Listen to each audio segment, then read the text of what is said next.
Good evening and welcome. According to theater lore, a ghost light doesn't merely serve to illuminate a dark theater. It serves a second purpose, to keep the ghosts at bay. What sinister things lurk beyond that light? What tales will you find on the edge of the dark? Tonight's stories examine the relationship between predator and prey and ask us to question, as Will puts it in our first piece, the orderly operation of familiar natural laws. So, without further ado, we go to the actors now live in their homes, eager to present to you episode 2 of Tales from the Edge of the Dark.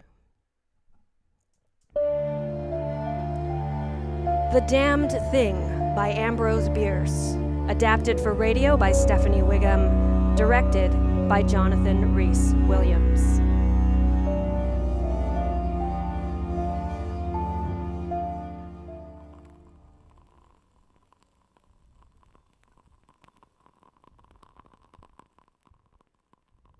By the light of a tallow candle, which had been placed on one end of a rough table, a figure was reading something written in a book. It was an old account book, greatly worn, and the writing was not, apparently, very legible, for they sometimes held the page close to the flame of the candle to get a stronger light upon it. The shadow of the book would then throw into obscurity a half of the room, darkening a number of faces and figures, for besides the reader, 8 other persons were present.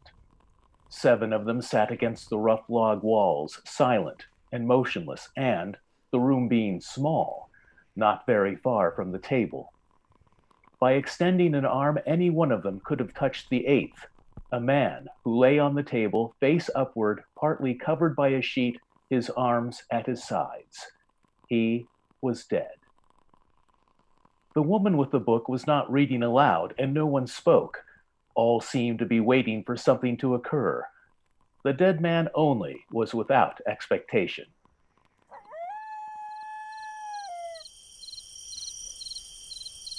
From the blank darkness outside came in, through the aperture that served for a window, all the ever unfamiliar noises of night in the wilderness. The long, nameless note of a distant coyote, the stilly, pulsing thrill of tireless insects in trees, strange cries of night birds so different from those of the birds of day, the drone of great blundering beetles, and all that mysterious chorus of small sounds that seem always to have been but half heard when they have suddenly ceased, as if conscious of an indiscretion. But nothing of all this was noted in that company. Its members were not overmuch addicted to idle interest in matters of no practical importance. That was obvious in every line of their rugged faces, obvious even in the dim light of the single candle. They were evidently men of the vicinity, farmers and woodmen. The person reading was a trifle different. One would have said of her that she was of the world, worldly, albeit there was that in her attire which attested a certain fellowship with the organisms of her environment.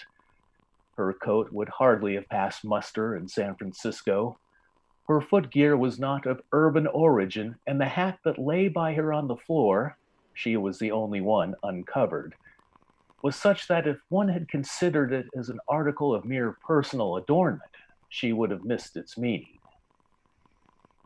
In countenance, the woman was rather prepossessing, with just a hint of sternness, though that she may have assumed or cultivated as appropriate to one in authority, for she was a coroner. It was by virtue of her office that she had possession of the book in which she was reading. It had been found among the dead man's effects, in his cabin, where the inquest was now taking place. When the coroner had finished reading, she put the book into her breast pocket.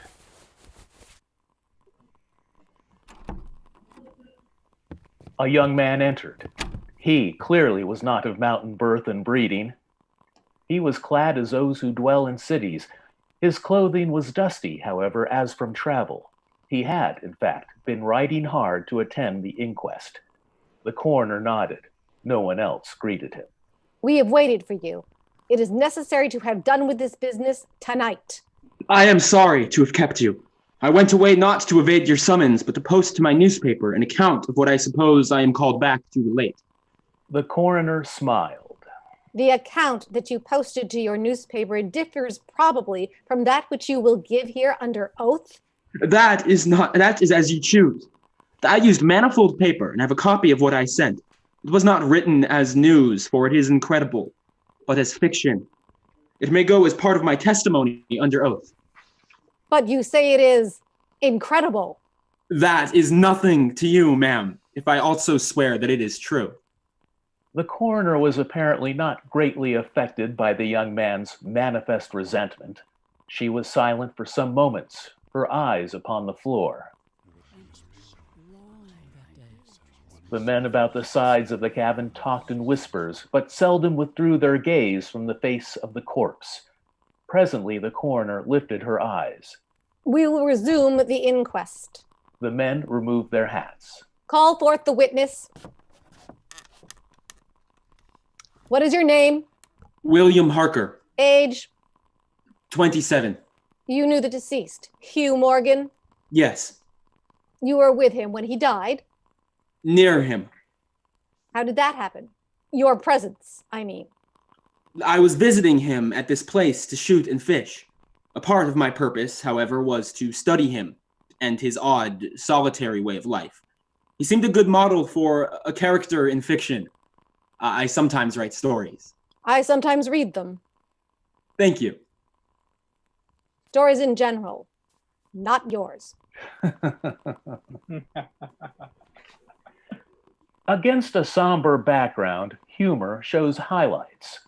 Soldiers in the intervals of battle laugh easily, and a jest in the death chamber conquers by surprise. Relate the circumstances of this man's death. You may use any notes or memoranda that you please. The witness understood. Pulling a manuscript from his breast pocket, he held it near the candle, and turning the leaves until he found the passage that he wanted, began to read.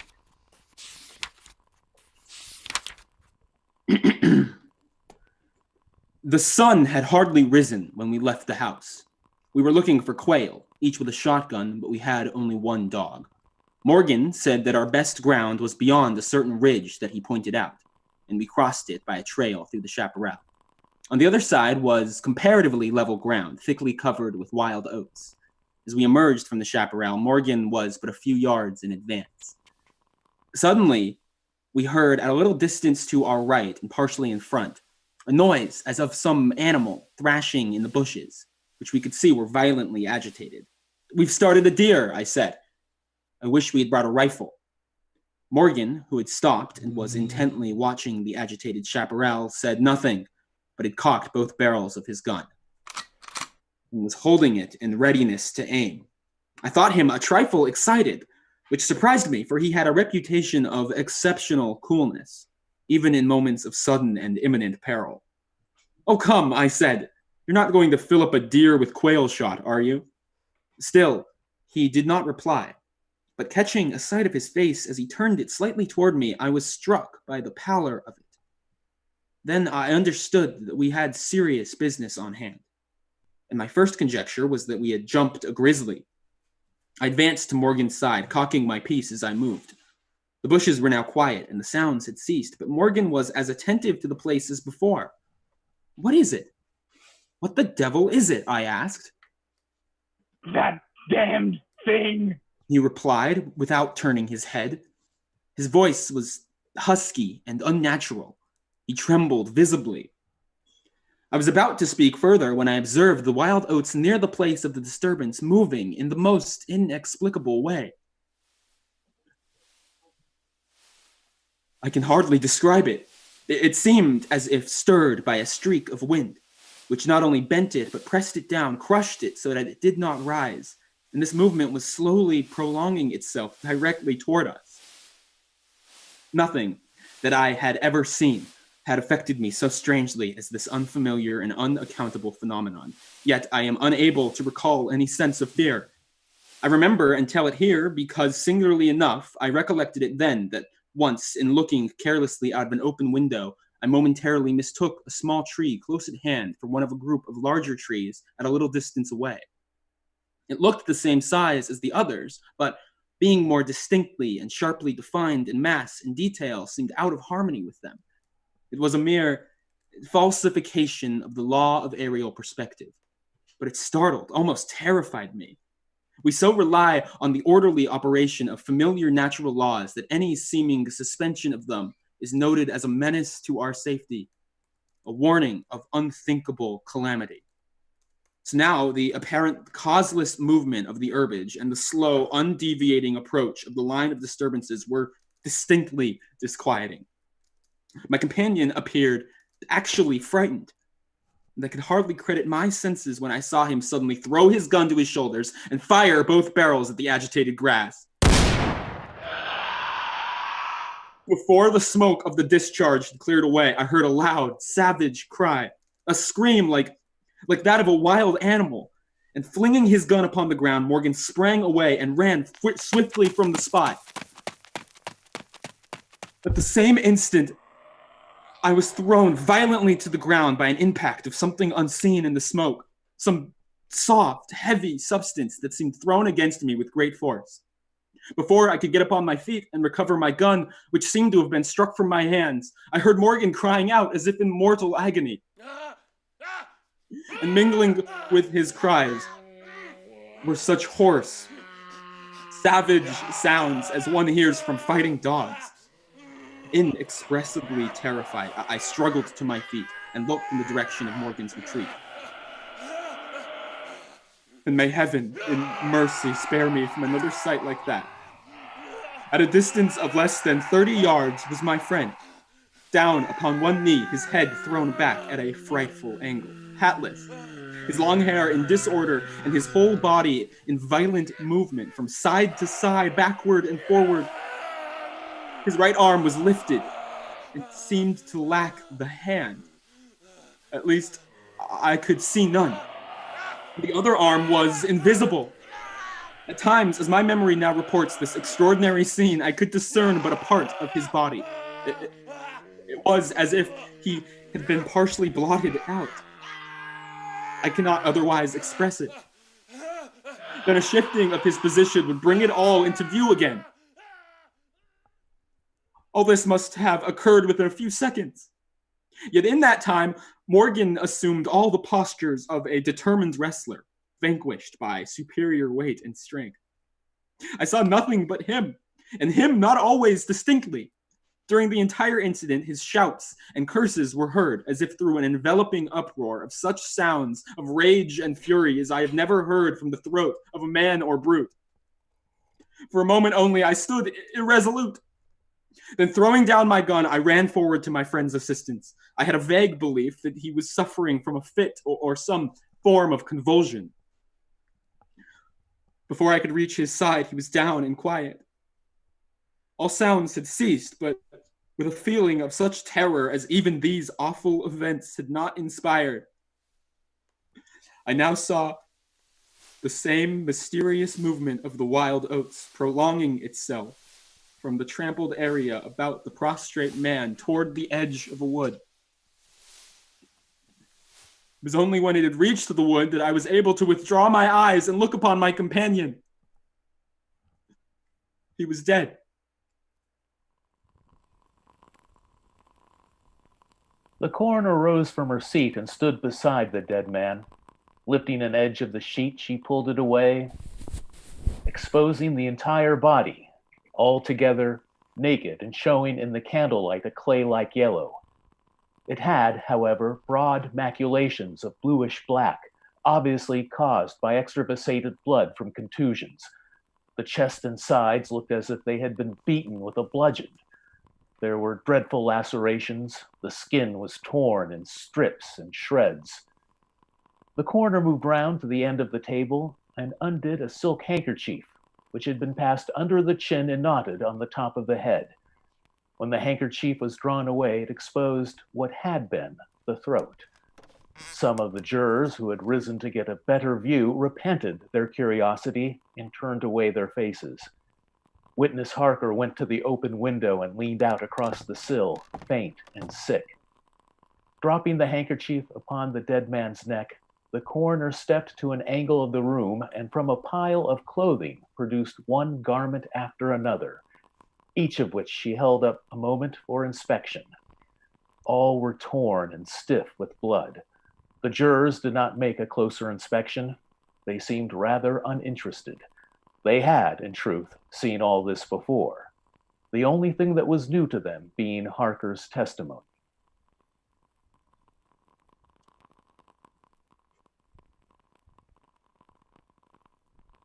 Gentlemen, we have no more evidence, I think.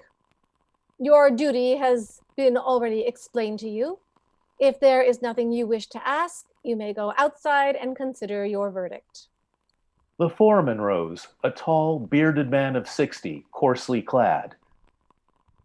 I should like to ask one question, Madam Coroner.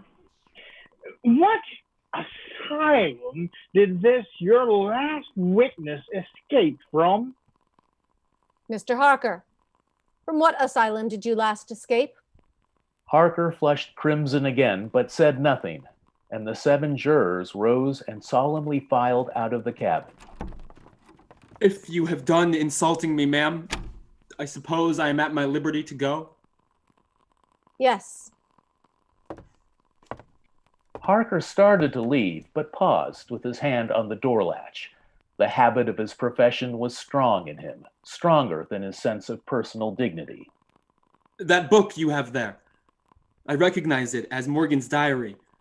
You seemed greatly interested in it. You read in it while I was testifying. May I see it? The public would like... The book will cut no figure in this matter. All the entries in it were made before the writer's death. As Harker passed out of the house, the jury re-entered and stood about the table on which the now covered corpse showed under the sheet with sharp definition. The foreman seated himself near the candle, produced from his breast pocket a scrap of paper, upon which was written the following verdict, which with various degrees of effort, all signed. We, the jury, do find that the remains come to their death at the hands of a mountain lion. But some of us think all the same, they had fits.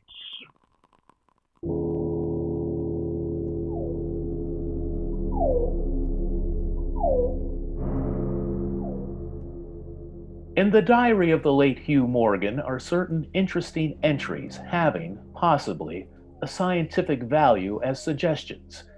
At the inquest upon his body, the book was not put in evidence. Possibly the coroner thought it not worthwhile to confuse the jury. The date of the first of the entries mentioned cannot be ascertained. The upper part of the leaf is torn away. The part of the entry remaining is as follows. Would run in a half circle, keeping his head turned always toward the center, and again he would stand still, barking furiously. At last he ran away into the brush as fast as he could go. Now I thought at first that he had gone mad, but on returning to the house, found no other alteration in his manner than what was obviously due to fear of punishment. Can a dog see with his nose? Do odors impress some olfactory center with images of the thing emitting them?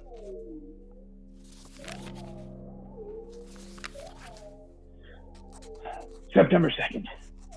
Looking at the stars last night as they rose above the crest of the ridge east of the house, I observed them successfully disappear from left to right.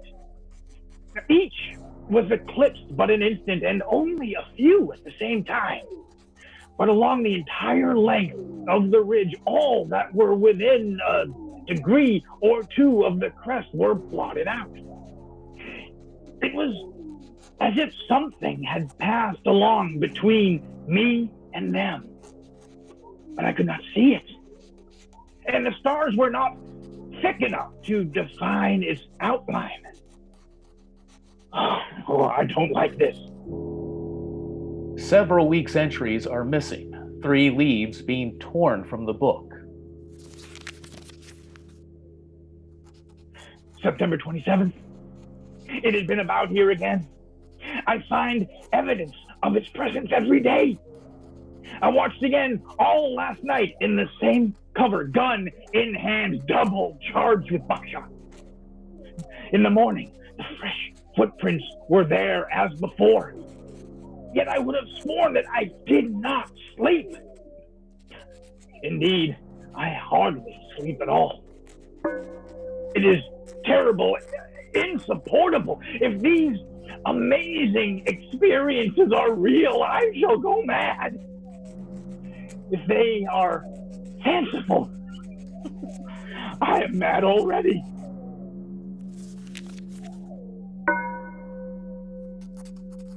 October 3rd. I shall not go. It shall not drive me away. No, this is my house, my land. God hates a coward.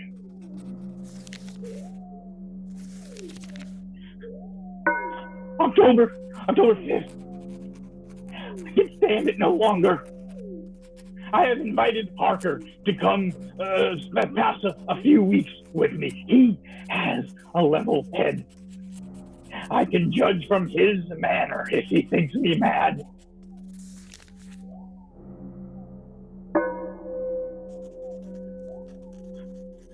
October 7th. I have the solution of the problem. It came to me last night, suddenly, as by a revelation. How simple, how terribly simple. There are sounds that we cannot hear. At either end of the scale are notes that stir no chord of that imperfect instrument, the human ear. They are too high or too grave. I had observed a flock of blackbirds occupying an entire treetop, the tops of several trees, and all in full song. And suddenly, in a moment, at exactly the same instant, all spring into the air and fly away. How? They could not all see one another. Whole treetops intervened. At no point could a leader have been visible to all. There must have been a signal of warning or command high and shrill above the din, but by me, unheard. It is known to seamen that a school of whales basking or sporting on the surface of the ocean miles apart, with the convexity of the earth between them, will sometimes dive at the same instant, all gone out of sight in a moment. The signal has been sounded.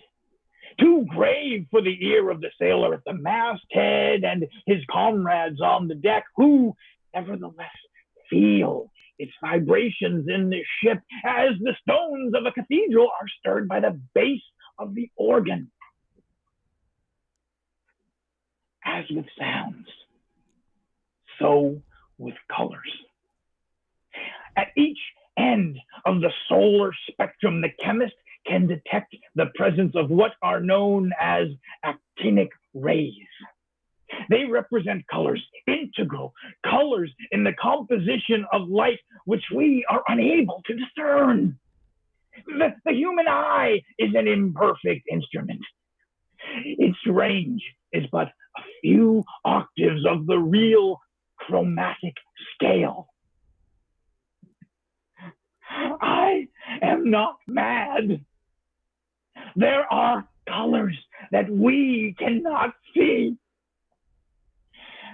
And God help me, the damn thing is of such a color.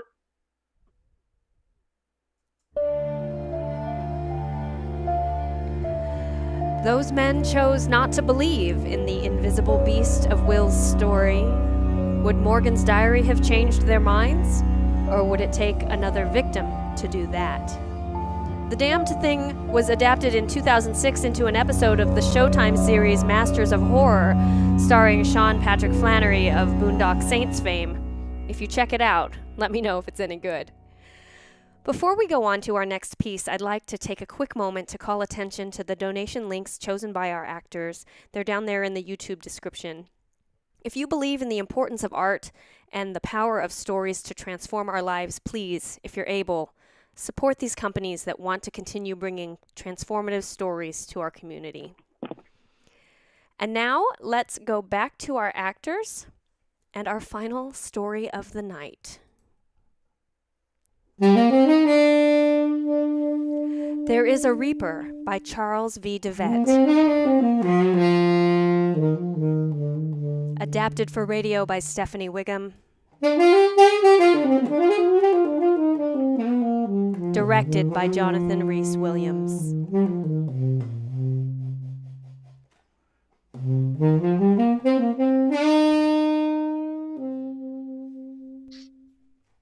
The amber brown of the liquor disguised the poison it held, and I watched with a smile on my lips as he drank it.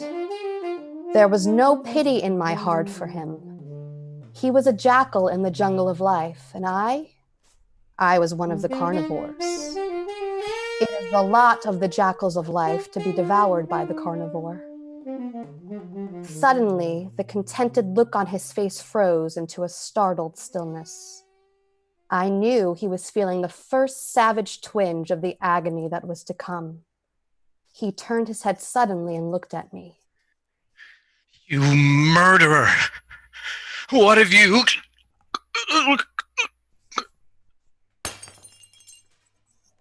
His body arched in the middle, and his voice choked off deep in his throat. For a short minute he sat, tense, his body stiffened by the agony that rode it, unable to move a muscle. I watched the torment in his eyes build up to a crescendo of pain until the suffering became so great that it filmed his eyes, and I knew that, though he still stared directly at me, he no longer saw me. Then, as suddenly as a spasm had come, the starch went out of his body and his back slid slowly down the chair edge.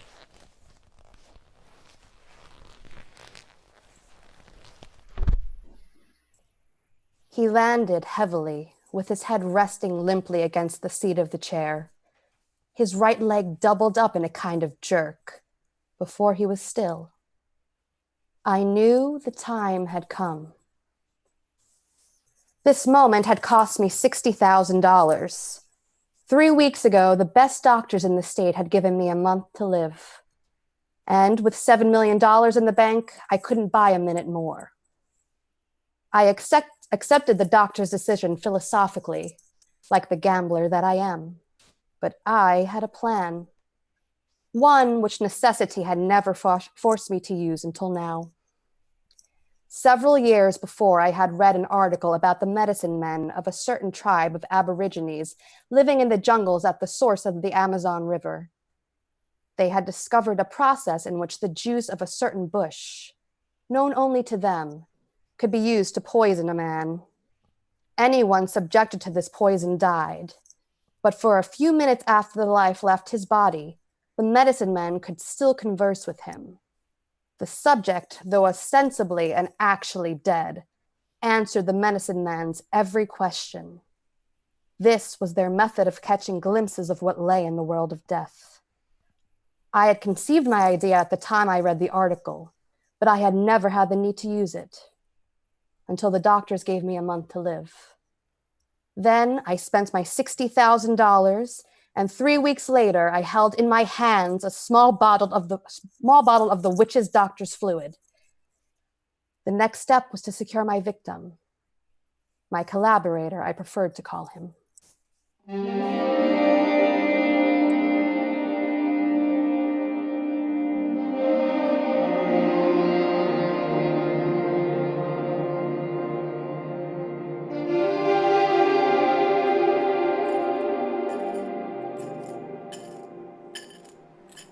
Spare change? Spare change. Help an old fella out. I see how it is. Hey, buddy, spare a dime? The man I chose was a nobody, a homeless, friendless nonentity picked up off the street. I'll do you one better, my friend. What would you say to a hot meal and a spot of bourbon? What would I say? Well, thank you kindly and lead the way. That's what I'd say. He had once been an educated man, but now he was only a bum. And when he died, he'd never be missed. A perfect man for my experiment. I'm a rich woman because I have a system. The system is simple. I never make a move until I know exactly where that move will lead me. My field of operations is the stock market. I spend money unstintingly to secure the information I need before I take each step. I hire the best investigators, bribe employees and persons in position to give me the information I want, and only when I am as certain as humanly possible that I cannot be wrong, do I move. And the system never fails. $7 million in the bank is proof of that. Now, knowing that I could not live, I intended to make the system work for me one last time before I died. I'm a firm believer in the adage that any situation can be whipped, given prior knowledge of its coming, and of course, its attendant circumstances. I turned to my collaborator. Where are you? For a moment, he did not answer, and I began to fear that my experiment had failed. Where are you? The small muscles about his eyes puckered with an abnormal tension, while the rest of his face held its death frost. Slowly, unnaturally, as though energized by some hyper-rational power, his lips and tongue moved. The words he spoke were clear. I am in a tunnel. It is lighted dimly, but there is nothing for me to see. Blue veins showed through the flesh of his cheeks like watermarks on translucent paper. Go on. I am alone. The realities I knew no longer exist, and I am damp and cold. All about me is a sense of gloom and dejection. It is an apprehension, an emanation so deep and real as to be almost a tangible thing. The walls to either side of me seem to be formed not of substance, but rather of the soundless cries of melancholy, of spirits I cannot see. I am waiting in the gloom for something which will come to me. That need to wait is an innate part of my being, and I have no thought of questioning it. What are you waiting for? I do not know. I only know that I must wait. That compulsion is greater than my strength to combat. The tunnel about me is widening, and now the walls have receded into invisibility. The tunnel has become a plain. But the plain is as desolate, as forlorn and dreary as was the tunnel, and still I stand and wait. How long must this go on? He fell silent again, and I was about to prompt him with another question. I could not afford to let the time run out in long silences. But abruptly, the muscles about his eyes tightened, and subtly a new aspect replaced their hopeless dejection. Now they expressed a black, bottomless terror. For a moment I marveled that so small a portion of a facial anatomy could express such horror. There is something coming toward me. A beast of brutish foulness. Beast is too inadequate a term to describe it, but I know no words to tell its form. It is an intangible and evasive thing, but very real. And it is coming closer. It has no organs of sight as I know them, but I feel that it can see me. Or rather, that it is aware of me, with a sense sharper than vision itself. It is very near now. Oh God, the malevolence, the hate, the potentiality of awful, fearsome destructiveness that is its very essence. And still I cannot move. The expression of terrified anticipation centered in his eyes lessened slightly, and was replaced instantly by its former deep, deep despair. I am no longer afraid. Why? Why? Because it holds no threat for me. Somehow, someday, I understand, I know, that it too is seeking that for which I wait. What is it doing now? It has stopped beside me, and we stand together, gazing across the stark, empty plain. Now a second awful entity, with the same leashed virulence about it, moves up and stands at my other side. We all three wait. Myself with the dark fear of this dismal universe. My unnatural companions with patient, malicious menace. Bits of I can name it only aura, go out from the beasts like an acid stream and touch me, and the hate and the venom chill my body like a wave of intense cold. Now there are others of the awful breed behind me. We stand waiting for that which will come. What it is, I do not know. I could see the pallor of death creeping steadily into the last corners of his lips, and I knew that the end was not far away. Suddenly, a black frustration built up within me. What are you waiting for? The tenseness and the importance of this moment forcing me to lose the iron self-control upon which I have always prided myself. I knew that the answer held the secret of what I must know. If I could learn that, my experiment would not be in vain, and I could make whatever preparations were necessary for my own death. I had to know that answer. Think. What are you waiting for? I do not know.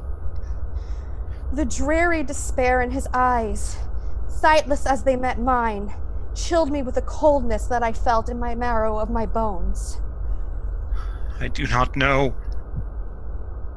I do not know. Yes, I do know. Abruptly, the plasmatic film cleared from his eyes, and I knew that for the first time since the poison struck, he was seeing me clearly.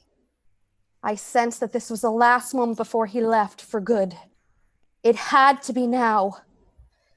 Tell me, I command you, what are you waiting for?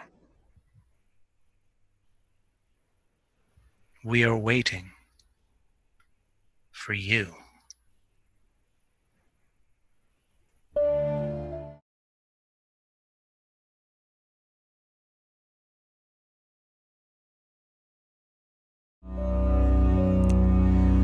And that is our show.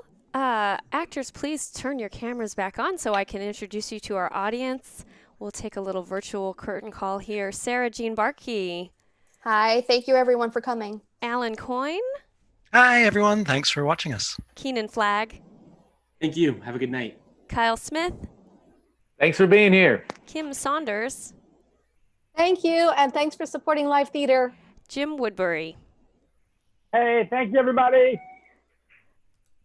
And thank you, actors, folks, our next episode will be episode 3 on May 23rd. We'll be partnering with Silicon Valley Shakespeare to bring you Shakespearean ghost stories.